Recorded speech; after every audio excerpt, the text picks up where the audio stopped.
Muito bem, bom dia. Hoje, dia 18 de fevereiro de 2010, quinta-feira. Saudações tijucanas. Estamos começando o nosso warm-up, programa de pré-abertura e aquecimento da Petra Corretora de Valores. Para começar o nosso pós-carnaval animados, apesar de termos uma quarta-feira de cinzas com apenas meio-dia de pregão, o nosso mercado teve não apenas uma bela valorização, como também um belo volume, afinal era dia de vencimento do índice Bovespa. Bom, na verdade a nossa alta de ontem ela se deve na maior parte ao fato de os nossos mercados estarem fechados na terça-feira, quando as bolsas ao redor do mundo tiveram um dia de valorização.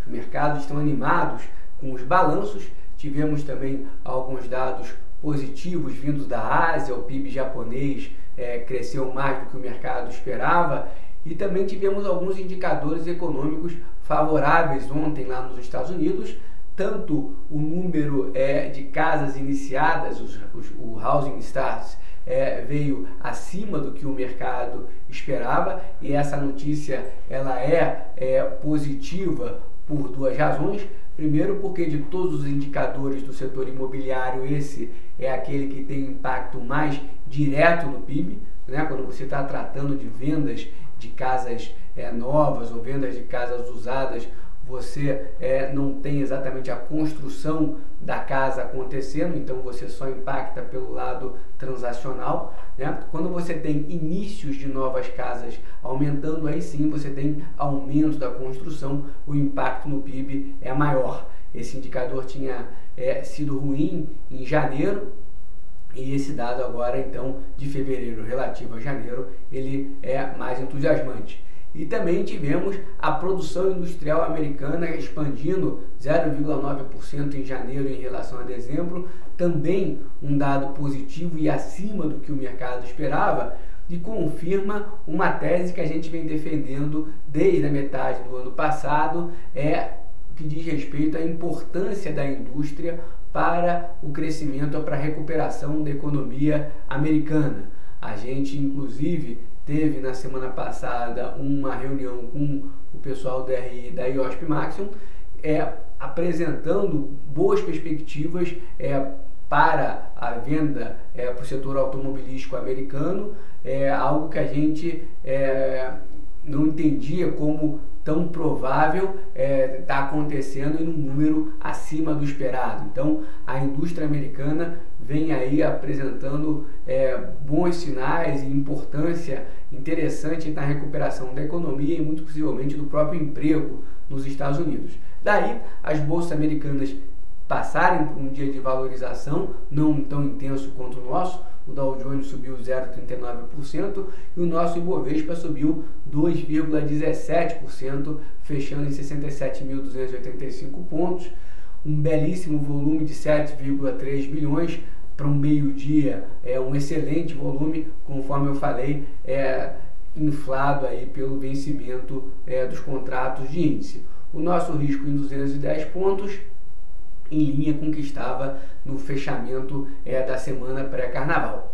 Aqui no Brasil a gente também teve alguns dados positivos. O Boletim Focus mostra o mercado cada vez mais otimista em relação ao crescimento da economia brasileira, já esperando aí uma expansão de 5,47% para esse ano, contra 5,35% da última divulgação desse dado na semana passada. A inflação, por outro lado, voltou a ter a sua expectativa elevada, de 4,78 para 4,80, ou seja, acima do centro da meta de 4,5.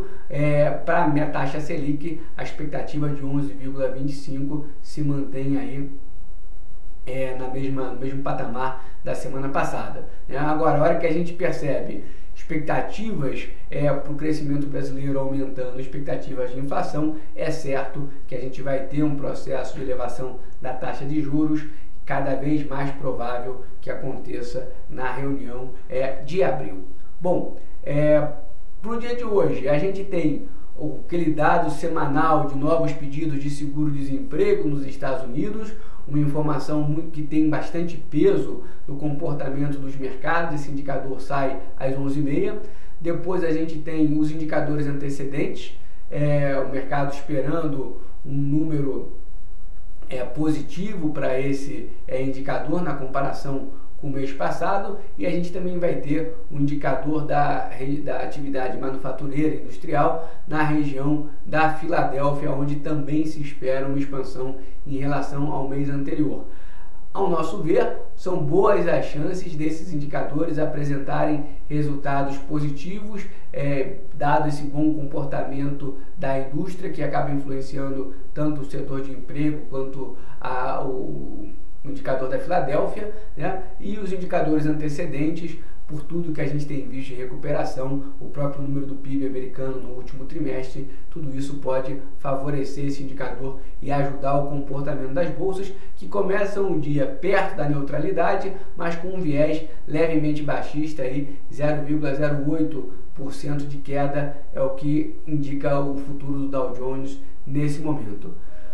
Com relação à Europa, que veio trazendo aí algumas turbulências nas semanas pré-carnavalescas, ao que segue sendo divulgado é que a União Europeia vai dar suporte para a Grécia nesse momento, né? Então a expectativa é que as notícias vindas da Grécia tendam a ser cada vez menos impactantes aí no mercado. Domesticamente, a gente não tem nada de tão relevante, o indicador de inflação da FIPE e a criação de empregos formais medidas pelo CAGED. Essa é uma indicação, um dado importante, mas que não deve trazer aí nenhuma grande surpresa. Da ótica corporativa, os balanços deram uma trégua nesse período de carnaval, o que continua aí ganhando notícia e ocupando os espaços no ambiente corporativo é a novela envolvendo a CSN e a Simpor. A Votorantim e a Camargo Correia a cada dia divulgam aquisições de uma ou outra participação acionária. A CSN mudou de instituição para lhe orientar nesse processo, saindo do Banco Espírito Santo para o Goldman Sachs, e ao mesmo tempo insiste na sua tese de que o CAD aqui no Brasil deve barrar a compra, as operações tanto da Votorantim quanto da Camargo Correia, sob a justificativa de que se essas empresas realizassem, efetivassem as compras, elas estariam aumentando demais a concentração de um setor que já é bastante concentrado aqui no Brasil, que é o setor cimenteiro. Pano para manga dessa, é difícil a gente chegar a uma conclusão, porque tanto o Votorantim como o Camargo Correia têm se disposto a pagar preços mais altos pelas ações da Simpor do que a CSN. Então tem o desejo do acionista vendedor de receber um preço maior por suas ações, vis-à-vis o órgão normativo brasileiro eventualmente defendendo aí o ponto de vista da CSN. Muita incerteza, por enquanto as ações da CSN têm reagido de uma forma, positiva ao fluxo de notícias que são contrários à sua compra da Simpor, né? Vamos continuar analisando o fluxo de notícias. Está difícil de a gente chegar a uma conclusão sobre o desfecho dessa história nesse momento. É isso, meus caros, começamos assim a nossa quinta-feira, um dia com fluxo de notícias importantes. A Petra aposta num viés positivo para essas notícias, mas o mercado por enquanto tem um viés bem levemente negativo, 0,08 é o futuro americano, um dia perto da neutralidade. Até amanhã, e a gente se encontra no nosso mesmo horário para bater papo aqui no nosso Warm Up. Até amanhã.